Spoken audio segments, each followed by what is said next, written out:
Well, hello there, time travelers, and welcome, new time travelers. As always, if you're new to this channel and enjoy learning about history, not only from the US but also from around the world, one event at a time, then don't forget to hit that like button, comment, and subscribe. Without further ado, let's get into it. Today, we're going to start with the Declaration of Independence, adopted on this day in 1776 by the Second Continental Congress, called for the American colonies to secede from Great Britain, a proclamation now commemorated by a U.S. national holiday. 1802 is when the United States Military Academy opened at West Point, New York, which I spoke about in, I forget exactly how many, but quite a few of our presidents actually visited or went through West Point and graduated from West Point. 2 years later, in 1804, American writer Natalie Hawthorne, whose greatest works included the novel The Scarlet Letter that was published in 1850, are marked by profound psychological and moral insight, was born in Salem, Massachusetts. That's actually one place that I want to visit when I get the money.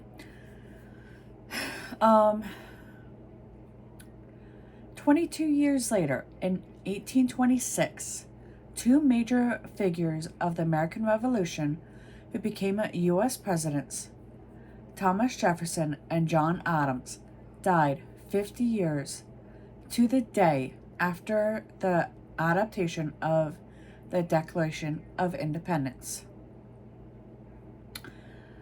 1845 is when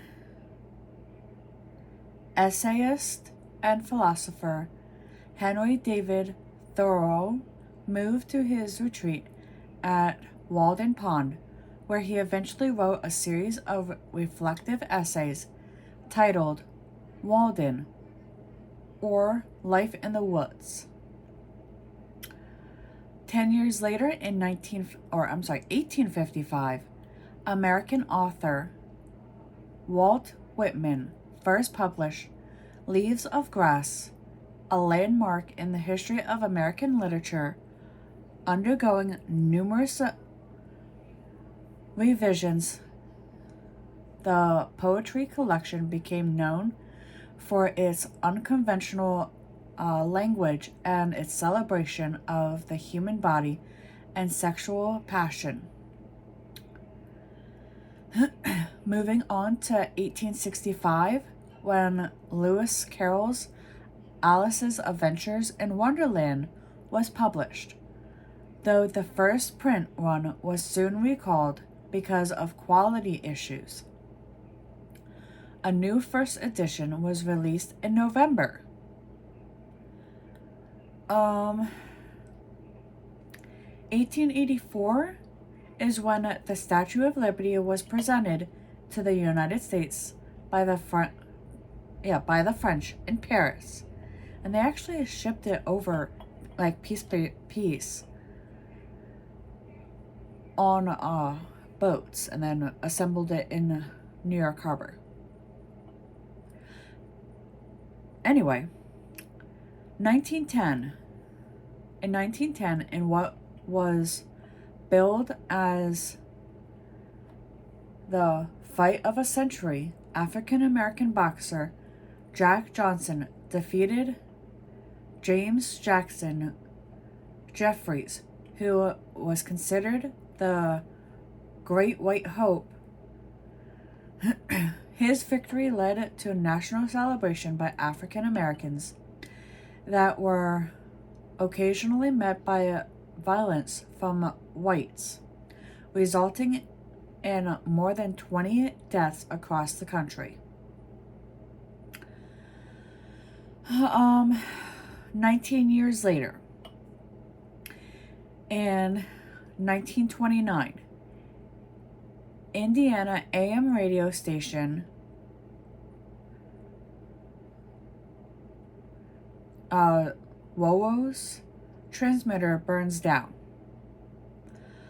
10 years later, in 1939, on an appreciation day in his honor, American baseball player Lou Gehrig, who had been forced to retire months earlier due to ALS, gave a memorable speech in which he claimed to be the luckiest man on the face of the earth.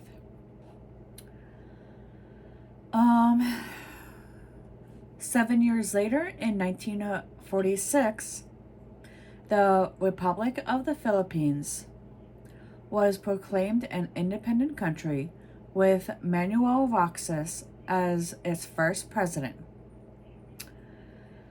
1969, in an emergency meeting of the Council of Organization of American States, or OSA, or OS, her charges of aggression by Hurons and El Salvador.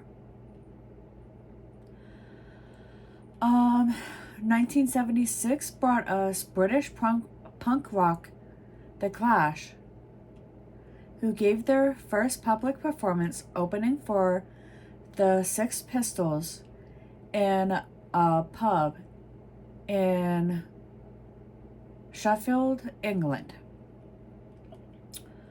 The following year, in 1977, Nigel Harris replaces Gary Valentine as bassist of The Blonde.